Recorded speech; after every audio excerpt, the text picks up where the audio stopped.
So also, I'm going to be speaking in English. So if you need a translating device like I had, this is your chance to get it. Otherwise, if you don't understand the word, please raise your hand. Yeah, can we all raise our hand just to see if it works? Okay, good, thank you. And Leon, yeah. If we do that, you're going to start speaking Dutch? Yes, that's my other option. No, so this either means, you know, I'll ask you what's, you know, if you want clarification, but you can also, while I'm presenting, if you have a question, please raise your hand. So we can, you know, I can direct it. Otherwise I might forget or whatever. So I try to make a presentation with all pictures. And it's because when I think, I see pictures in my head. So I found it was in a way very challenging to make a presentation with pictures, especially when we're talking about stereotypes, because most of the pictures are somehow, they somehow carry a stereotype. And I try to be as correct as possible with all the pictures, and I think I might not have succeeded. So I thought, like, well, let's first start off with a picture that is completely stereotyped. This is from, if you Google, like, how Americans think of Europe, you'll get this one. There's many others. And you can see we're now in the Dracula bit. But we have some others, like a big swimming pool.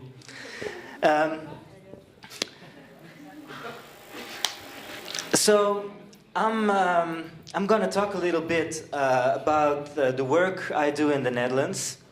This is my name. Oh, I had an advanced way of doing this. Yes. So this is me. I'm from Amsterdam, the Netherlands. You already got a chance with the library, the living library, to speak to some people from the Netherlands. And I'm going to speak also from my Dutch context about peace and diversity. And we've been talking these past days about both subjects, peace work and diversity. And yeah, I want to see if they both go together and when they go together or not. But first, let's start with myself. The one in the yellow is me. As you can see, I am not typical Dutch, or maybe I am, but that's my mom and dad. My mom is from the Netherlands. She's from this little province in the north called Frisia. Netherlands is really a tiny country, but we have Frisia. It's a tiny province with its own language. And my dad is from Indonesia, and Indonesia is a former colony of the Netherlands. And I am the mix of the two. And so for me, diversity has always been a topic. You know, I grew up with two parents from different cultures, and I sort of sometimes struggled with it, sometimes, you know, found the richness in both of them. But looking back, it became sort of a red line in my life. So, just to clarify, the Netherlands is there, and Indonesia is there. So it's on both sides of the equator. And as you can see, I am very light-skinned, I'm very white. And I grew up in a small province, like I said, Frisia. And for me it was always a sort of a guessing game to which group I belonged, because sometimes, because the province where I live, most of the kids are blonde, blue-eyed, and so in some contexts I was really like the foreigner, and in sometimes, mostly in people with a foreign background, I was just a normal white Dutch guy. So for me it's always been like, to which group do I belong? And often I found I didn't belong to either of them. Or that was my feeling at last. So, I'm living in Amsterdam, as I told you. And just before I came here, I emptied my mailbox. And just to show you what kind of neighborhood I live. So I found this in my mailbox. What kind of language is this, do you think? It's not Indonesian. Sorry? Hindi, yeah, it's Hindu. It's the Hindi language from India. And this is Jehovah's Witnesses. And yeah, so I got this Hindi leaflet in my mailbox. Another one, I don't know if you can read it, it's from Mr. Rada. I get a lot of these in my mailbox. And he says, payment after result. May I introduce myself? I'm a real African international, very quick medium. So you can call him. Mr. Rada, I also have Professor Halilu. He also promises quick results if you call him and pay him, and they'll cure you for fixing relationships, whatever, loved ones that need to come back. So you can write down the phone number if you want to have instant miracles. So this is another thing I found in my mailbox. It's the International Women's Day in my area. This is another one, booze. So it's quite diverse. So just to give you a bit of an inkling of what kind of neighborhood I live. So this is a picture from a school, elementary school in my neighborhood. And as you can see, most of the pupils are dark-skinned. And in the area where I live, the southeast of Amsterdam, which houses about 80,000 people, the majority is of African descent. And here is a sort of a pie. You see like 30%, more than 30% is Surinamese. It's another colony, former colony of the Netherlands, with a lot of immigrants, or actually former slaves, that the Dutch brought there to work on the fields from Africa, from Indonesia, from India and China. But a lot of these people moved to my neighborhood. There's people from the Antilles, another colony with also former slaves. It says non-Western. There's a lot of people from African countries in my neighborhood, Ghana, Cameroon. And there's some, yeah, it's also native Dutch people living, of course. So you can see it's very mixed. So this is my neighborhood, which is mostly like African Caribbean. So how about the rest of Amsterdam? And maybe you've heard already a bit about the rest of Amsterdam. Here's a beautiful picture of our city. So Amsterdam is the city with the most nationalities. We have 175 nationalities. Sometimes it's a bit higher.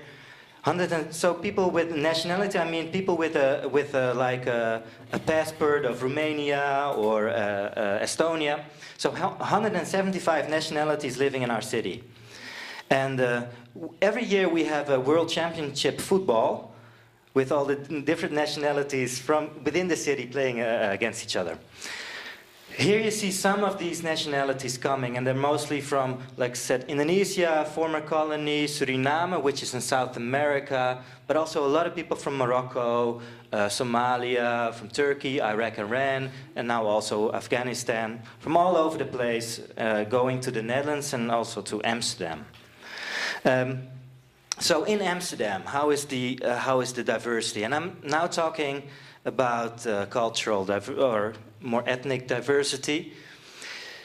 You can see that we've reached a point where more than half of the population of Amsterdam is of let's say non-Dutch origin. So that is the second half of the pie with all the different charts. So we have a large population of people from Morocco, 9%, Turkey, what I said, people from Suriname. It's like half-half. So a very diverse city. And that brings me a bit to the story of the organization I work for, Diversity Joy. We're based in Amsterdam, but we actually work throughout the whole of the Netherlands.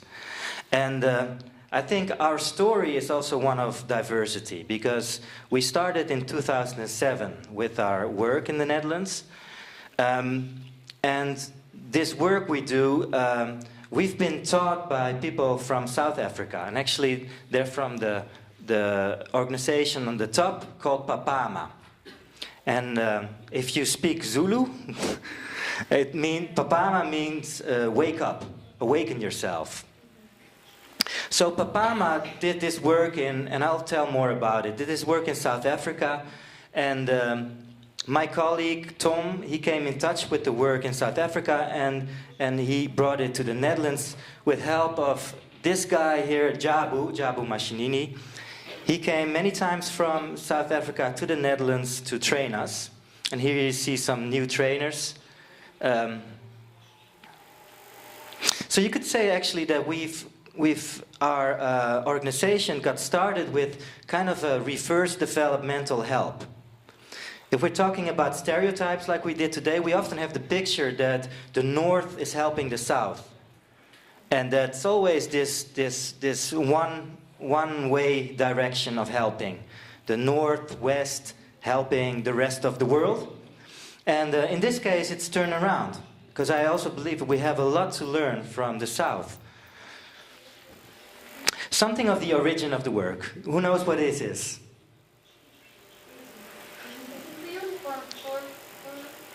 Yes, it's a uniform for prisoners.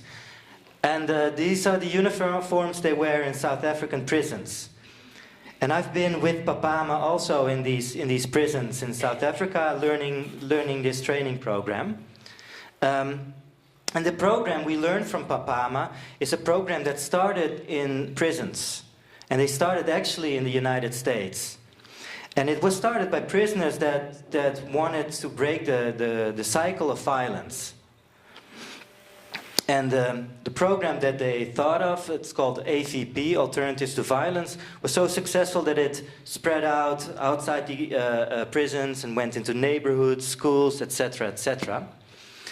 And this program has two important roots, starting in the 70s. One of them is Quakers. Quakers are a religious group of people, let's say Christian-based, and they have been, since the beginning of their existence, have been very strong in nonviolent, have a very strong nonviolent tradition.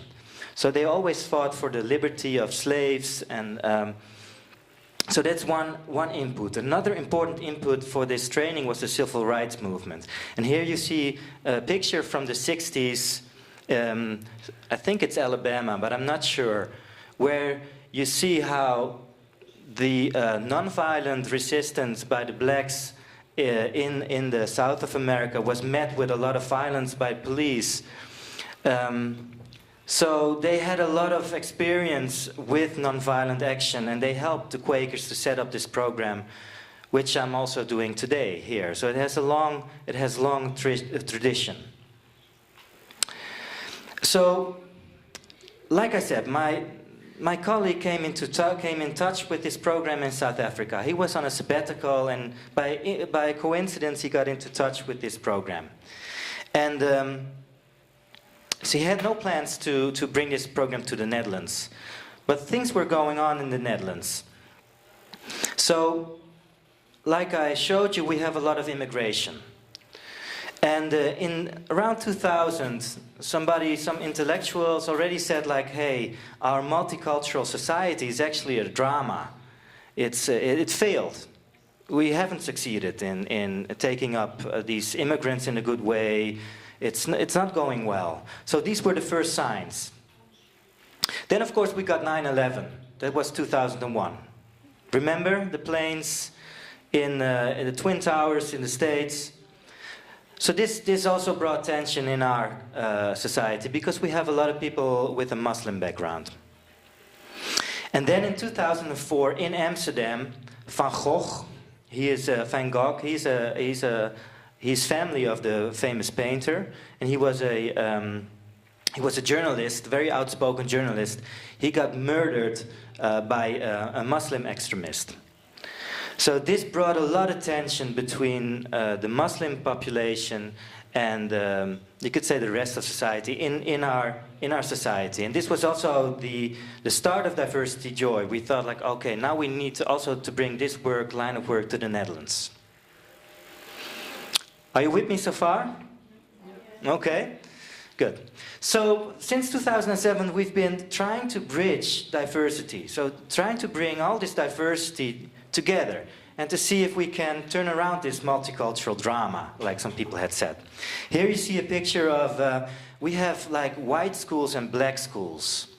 I can go into that later, but it's, here we have a school actually from my neighborhood, from the southeast, meeting with a school in the east of the Netherlands, which is entirely white. And so they exchange. It was a workshop about stereotypes.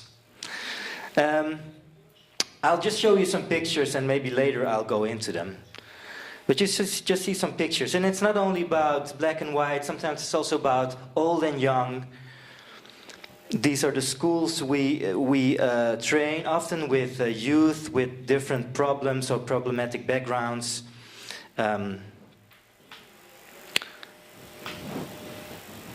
Refugee centers, we also do a lot of work. This is an exercise called Masks. Yeah. So, and these are new trainers that joined us. And just watch this middle guy who's hanging like this. I'm gonna come back to him later. His name is Nasir. So diversity. We all know, you know, these pictures look all fun. You know, all these happy people together, diversity, let's unite. But we also know that diversity also brings a lot of tension. And that it's not always fun. So, this is, if you go to a market, in some areas in Amsterdam, you'll find this is a very common picture. So there's a lot of people with a Muslim background. And like I said, we had quite some tension arising, not only, I'm not showing Muslims, but a lot with people with different backgrounds, immigrants. We had a lot of tension rising, and there were a couple of people that played an important role in that whole story. These are some of the politicians. Some of you might know Ayaan Hirsi Ali. She also wrote a famous book. The third guy is Theo van Gogh. That's the guy who got murdered in 2004. And maybe you also heard of Geert Wilders. Who has heard of Geert Wilders? You, how come you heard that? I don't know. Okay, so I have some explaining to do. Geert Wilders is a politician now in the Netherlands. Okay, so I show you some of his work, of Geert Wilders. So this is from his site. He has a website, he has a political party actually. The party is called, like most extreme, like more right-wing parties, it's called the Party for the Freedom. This is actually a snapshot from this website. And it says, East Europeans are getting more and more criminal. And the subtext is, they become jobless and go out stealing.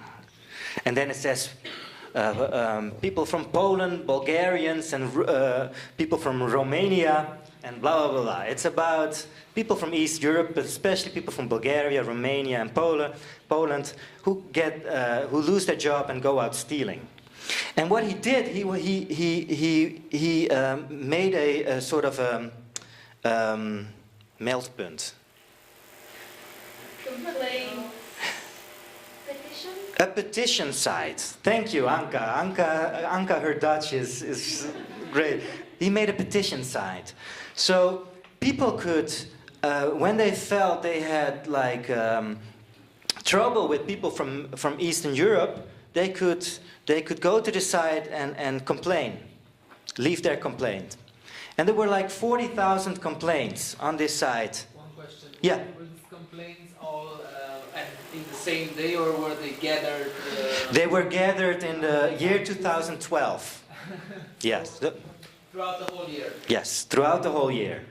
So they were like, yes, I saw a drunk Polish, or I saw a Romanian stealing. So 40,000 complaints. Who is, over a year it is completely unfair, and a lot of people were really outraged by this. So this is like a sort of a counter-reaction, you know, like you have your cigarettes and here they say extremists, this is Geert Wilders in the middle there, and it says brings severe damage to you and the society. So you see it brings out, it really polarizes and brings out this discussion in the Netherlands. But I have, you know, as we know, this discussion is not only going on in the Netherlands. This is Switzerland, where a while ago,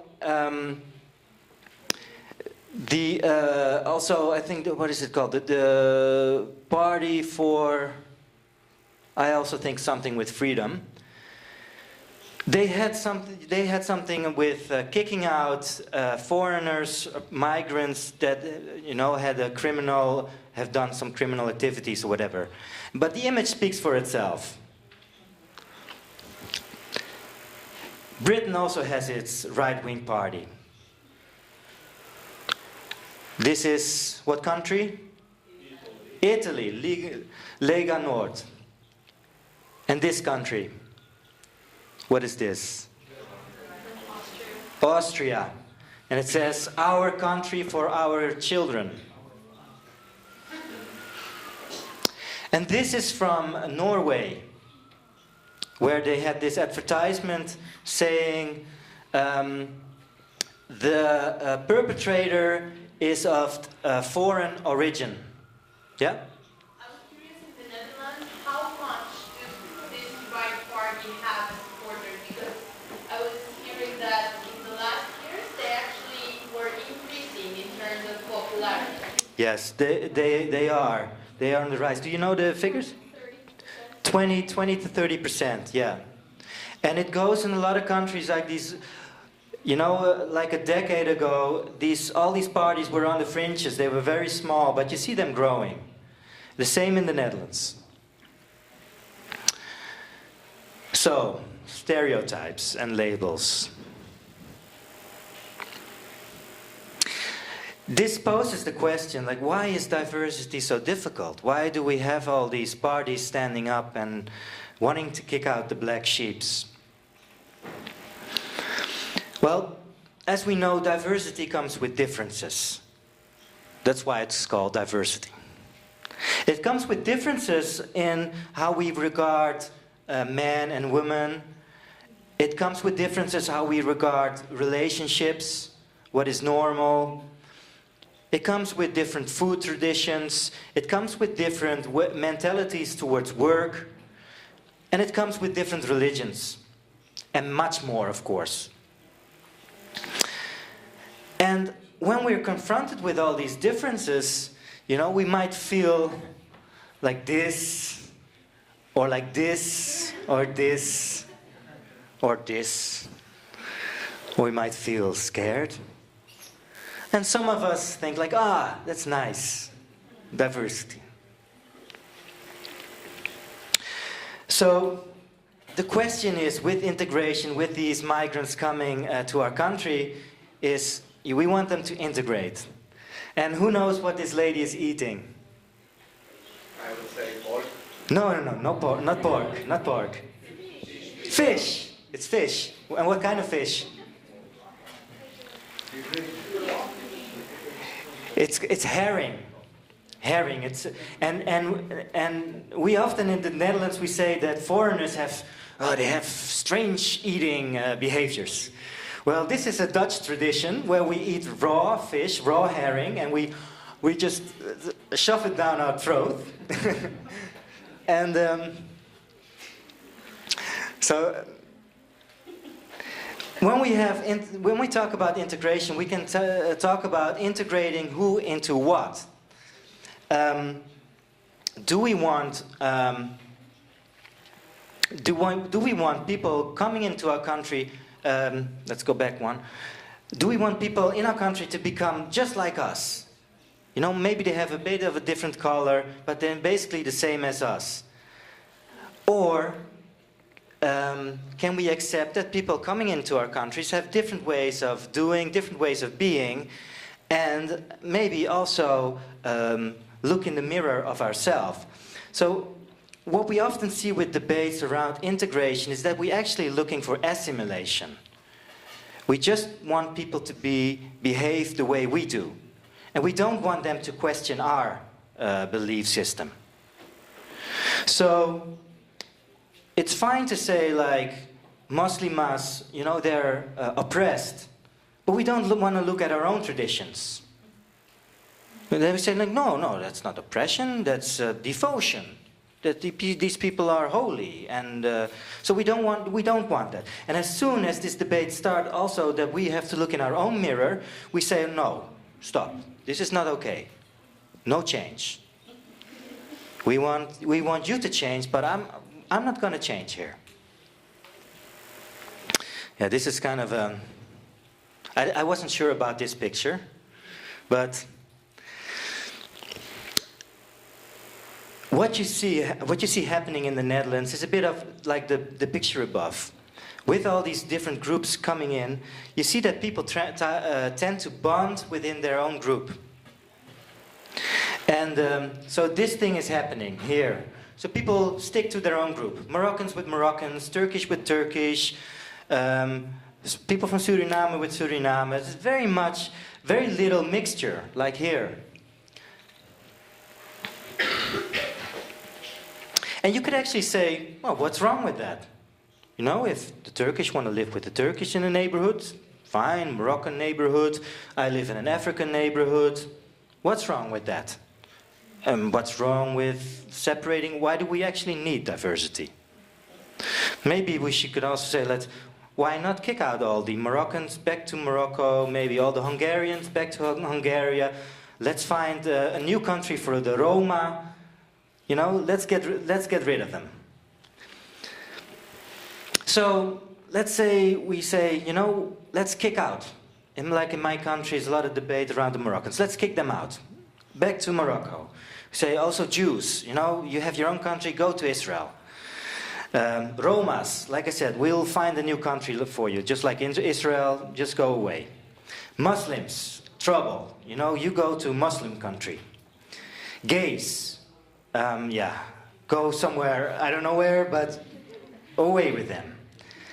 Communists, no, we don't want communists in a country. Socialists, away with them. Anarchists, activists, people who say different things, intellectuals, people that think for themselves, away with them. So actually, let's see if we can kick out all the people that are different from us. You'll find that this road of excluding people, kicking them out, often we think like, you know, we start with one group, but you find that exclusion is a path that gets narrower and narrower until there's only one group left. So do we understand that excluding people is a path that grows narrower and narrower? So it does lead to unity, but only by allowing one form, the uniform. And to me, it's always been striking that these parties, like our party, the Party for Freedom, and this is Jobbik in Hungary, this is the Golden Dawn, the other one in Greece, that all these parties are so fond of uniforms.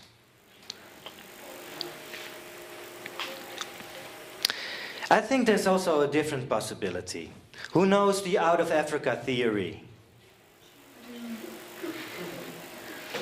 Who knows it? The Out of Africa? No? There's also a movie called Out of Africa. Maybe you've seen it? No. No, this is a theory of our evolution. And it tells us, if you look at our genetics, that we all have a common ancestor. And this common ancestor lived in Africa around 60,000 years ago.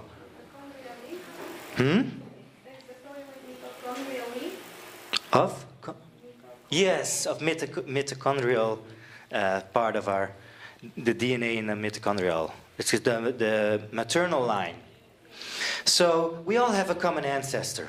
And maybe this, whether you believe in evolution or not, maybe this gives some perspective, that not so long ago, if you look at the history of the Earth, 60,000 years ago, we had a common ancestor. And I think instead of excluding, you know, we face a challenge right now in the world. The world is getting more and more global. And the challenge is, can we have a new and wider we? Because the question is, if you say we, who do you mean? If you say we, do I mean, you know, my Dutch fellow man? Or do I mean, maybe my fellow Romas? Do I mean my fellow Hungarians? Or can I say we as a sense of embracing the whole of humanity? So can we find a we that includes and not excludes? So what is this?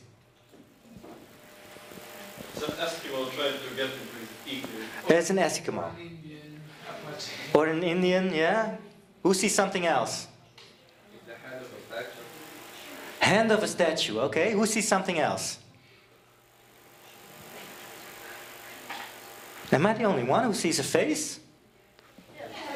A face, it's also a face.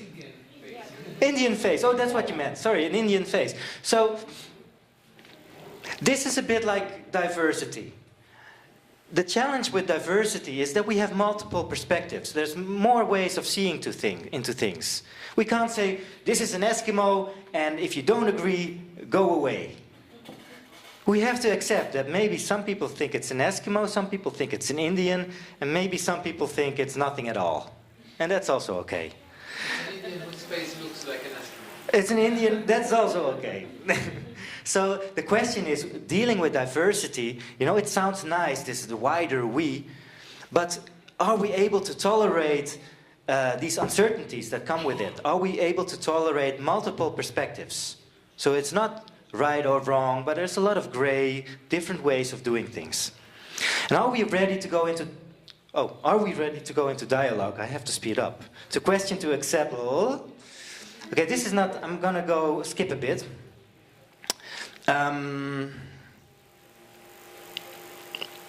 Yes. This is a woman called Elizabeth Eckford, and this picture is from 1957. She was the first African American to go to a white school. Schools were until then and after that also separated. And she because the Constitution in America had ruled it unconstitutional, she was the first one to try to break that. And she didn't succeed. You see, she was followed by an angry mob, and they actually threatened to lynch her. And what I'm trying to say is, when you want to go out and face the world with this new, wider we, it takes courage. And in this case, it took her a whole lot of courage. 15 years there. So, looking on the internet for all these pictures about diversity, I come across these things. And here's actually my message. It's not that we're all equal. I actually want to argue that we're not equal. And when talking about diversity, there's an important thing that we often neglect. And it's rank, power, and privilege. Diversity comes with differences, but also with differences in rank, power, and privilege. Who knows what rank is? Hierarchy, yes. So as you can see here, there's a clear difference in hierarchy. And different places in that hierarchy also give different privileges. So it makes a difference if I'm born in this society as a man or as a woman. If I'm black or white. I can't say we're equal, because we're not. Because if I'm a woman, I have different advantages and disadvantages than a man. And it's very dangerous to deny it, or to do as if it's not there. So for example, if I were to do a project with a Romanian organization, let's say like Patrir, Are we equal? On the one hand, you say, yes, of course we're equal. We're all, equal. But we're not. I have to be conscious that I'm from a different part of Europe. And I'm from the northern western part of Europe, and especially now in this context with the EU in crisis. I'm of the part of Europe that says like, well, we're doing well, we have our budget in order, and all these other countries make a mess out of it. So I have to be aware that there is a difference. And that I carry that with me if I represent a Dutch organization. So this was actually a little experiment I wanted to do with you. But due to time, I'm going to skip a bit through it, but I'll have an alternative.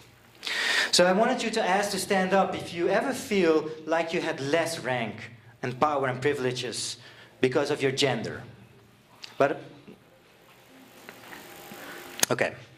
I'm from the Netherlands. We heard we use a lot of drugs. So these are my best friends. No, they're not. So the thing with rank is that this is from Mindell. He's one of the people who started deep democracy. He says rank is a drug. The more you have it, so the higher you are up in the hierarchy, the less aware you are of the effects. Here we have a picture. Who is lower in rank here? The woman. The woman in work, this is like a work situation, let's say male, a lot of men, and she's one of the few women in the workplace. She has a lower rank. And she knows when she walks into the room that she is a woman and she is encountered differently. Do we recognize that? Woman, do you recognize it? Because I'm speaking on your behalf now. Yes? No?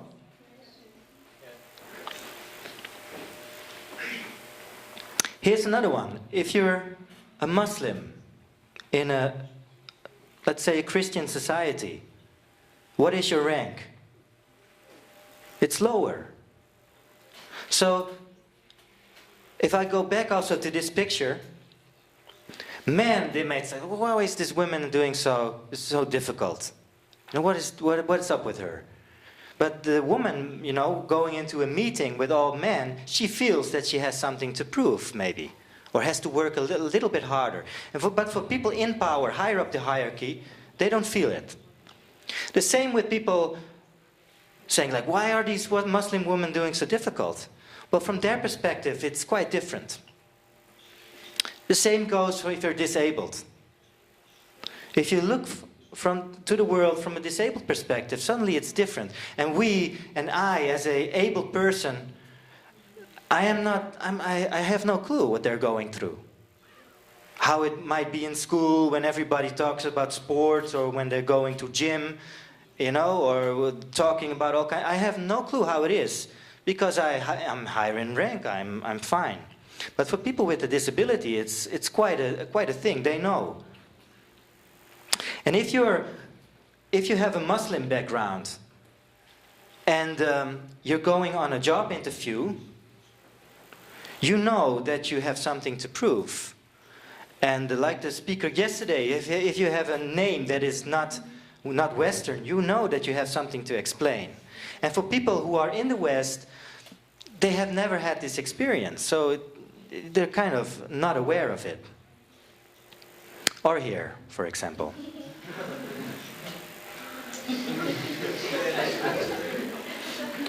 Who's got the rank here? Okay, who's got the rank here? The guy with the weird tattoos? Or no, this is actually, yeah, it's a bit dark. Across me is Neo. He is one of the trainers from South Africa, and Anka knows him also. So I think this is my finishing picture. I think one way of dealing with these differences in power, and one way we try to do it, is to play around with these power relations. So, like I said, we learned from the South. And in this case, Neo came to facilitate in the Netherlands. And it helps when you just shift around these stereotypes. Okay, one last. This is Nasir. This is the guy who was hanging like this. Remember this picture? Here he's talking to like the Rotary Club, the rich, powerful directors. And we invited them to a school where they got a workshop. And this workshop was facilitated by Nasir. And Nasir is a former refugee from Somalia who came to the Netherlands all alone. So here he got a chance to reverse the relationship, and they got a chance to learn. And to actually see somebody who if they encounter him on the street, they would, you know, turn around. And now they were amazed by him. So, yeah. It's also nice. These are Mojde and Soraya, two people from refugee centers, which we took into a school to help to talk to students. So, what I would also like to invite you to do is also yourself to try to be this change, to try to be this wider we. And it's, like I said, it's really difficult. And I think, you know, one thing I keep with me is that we have to try to fail successfully. Because we know we're going to make mistakes along the way. But if we learn from our mistakes, you know, we might come a bit farther. So, thank you for your attention.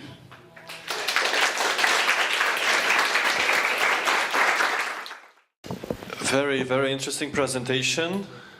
Și acum o să așteptăm întrebări din partea voastră.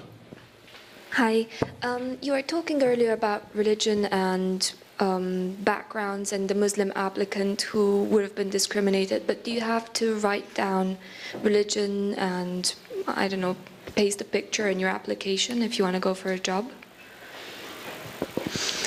Well, I'm not sure if that's the case in job interviews, if you have to write down. But it becomes very apparent once you just have a name and you come in with a brown color. So I think, you know, the thing is that people, you know, as we know with stereotypes, people tend to generalize. And no, I don't think you have to write down your background in a job interview.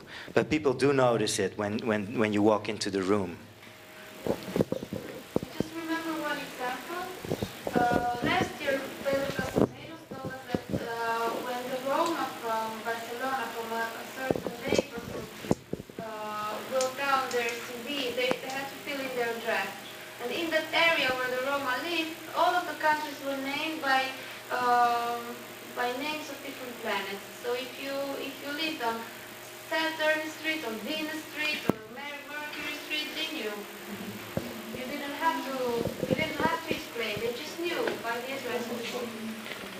The same thing, the same thing happens in France, where they did an experiment just to see how many CVs get an answer if you have an Arabic name. So they found that half of the CVs with your chances are reduced by half if you have an Arabic name to be called for an interview just for this. So just because of yes, and we have these researchers also in the Netherlands. And the thing is, and that's why I'm talking about rank.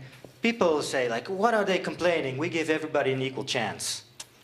You know, and it's not. You know, research shows it. There is rank, there is differences. So they're just they're complaining. Mm-hmm. Why? What actually your organization does? Introduce cultures together, you take, can you be more specific? Because yeah, we try in our work to bring we try to bring cultures together, like I showed with the black and the white school, and do programs with them.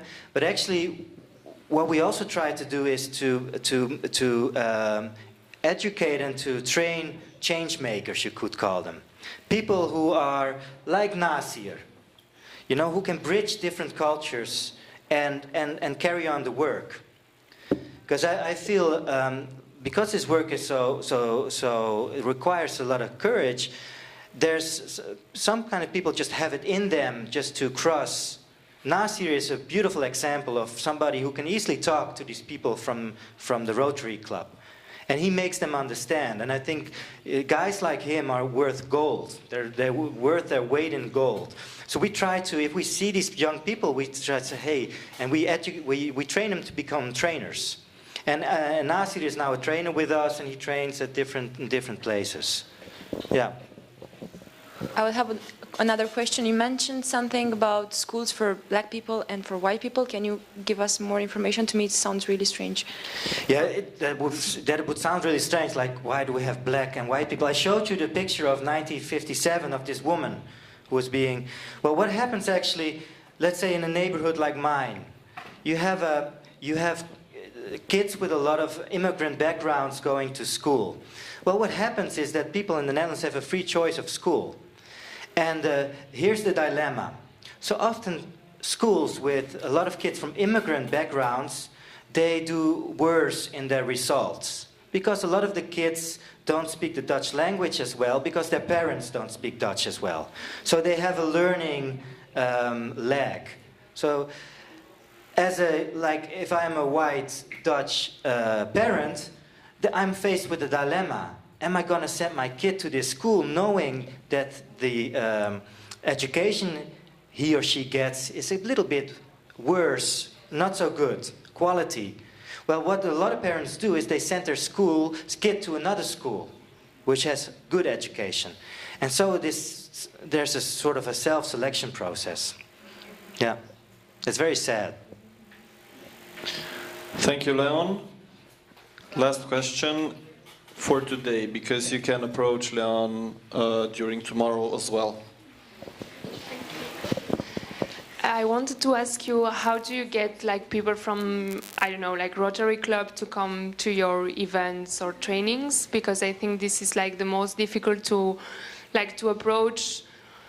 I'm not talking about the Rotary Club in specific, but like some groups that are, you know, like more afraid of this idea of diversity, and how to, you know, to approach them. This is one thing. And then what to do also when in Spain we have this case of the Philippine community. They are, as you say, they are like just living among them, like they are happy just living among their own community. And when we try to do some project with them, they just don't want. And whenever we invite them to trainings or to seminars, whatever, they will never come. So I wonder, you know, which kind of arguments do you have that maybe will inspire us? Thanks. Okay, so your first question, and maybe also your second question, what we also try to do as Diversity Joy is to, within our training organization, have as much diversity as possible.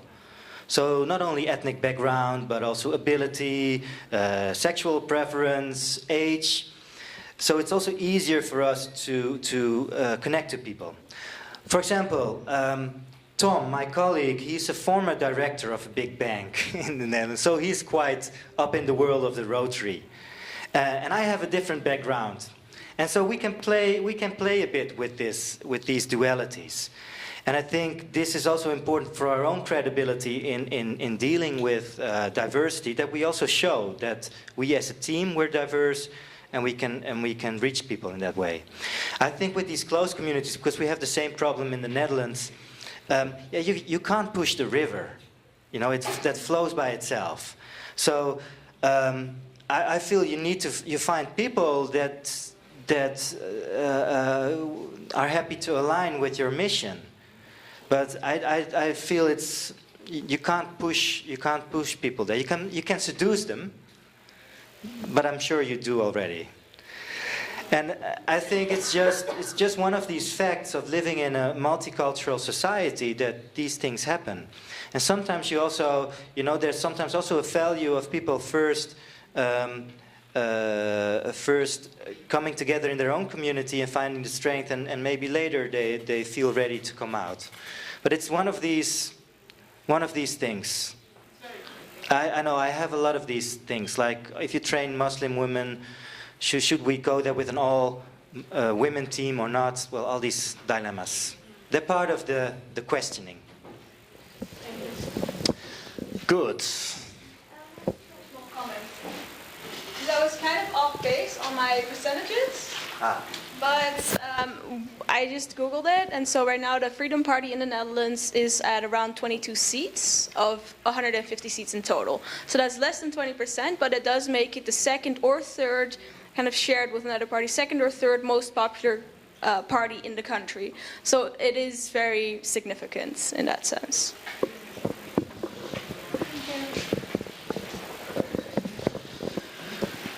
Ok. Vom avea o mică schimbare în program și prezentarea Mihaelei o vom face mâine pentru că ne-am cam întins acum. Dacă eventual mai sunt din partea voastră întrebări pentru Leon, mai putem să luăm eventual una, două întrebări.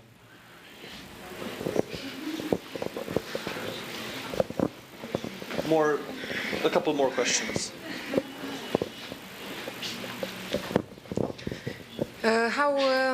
If you said that we are living in a multicultural society, and how do you think that it's possible to force this mix of the people in the when normally the people who will want to send the children to higher school, they will make this, and the other one they will rest in worse qualitative schools. You understand what I want to say? Sorry. I think, and correct me if I'm wrong. How I don't know what ideas you have to mix this. Yeah, I think I think I got your question. So how do you mix this multicultural society? So I think this will not happen by itself. Maybe if we go in a few hundred years from now, we might find that some things have changed, but it could also have changed for the worse, like you see now with all these parties. So that's why I think that you guys in this room are important. Because these people, you know, all this mixture, also like in the Netherlands, it didn't come by natural causes. People moved through Holland because we as the Dutch, we had all these colonies all over the world, and suddenly people start coming to our country. We had all these people inviting all these people into our country, like from Morocco and Turkey, to do our dirty work. Like we now have a lot of Romanians coming into the Netherlands, doing the work that the Dutch people don't want to do. And of course, people end up staying in the country they move to. So we have to also deal with this in a way, and I think that's why you guys are important, and we need to have extra effort in bringing people together. Because this is what I was talking about. This requires that we learn to deal with uncertainty. We need to learn to deal with different perspectives. So, like I showed the picture, we need to learn, and I think that's something to learn on schools. It's something to learn in neighborhoods. Because although this diversity might not meet in the street, they do meet in school. And they do meet in all kinds of other public places. Yes, it's been very learning experience. Yeah. What I found, I was talking to Anka yesterday, what I found so striking is that in the Netherlands, people from Romania are the minority. So when I do a brainstorm, we did a brainstorm on stereotypes, you might find a stereotype on East Europeans and Romanians, and they're like said on the bad side.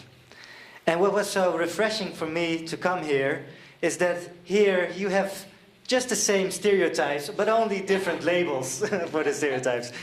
It's just to see how human we all are. Yeah.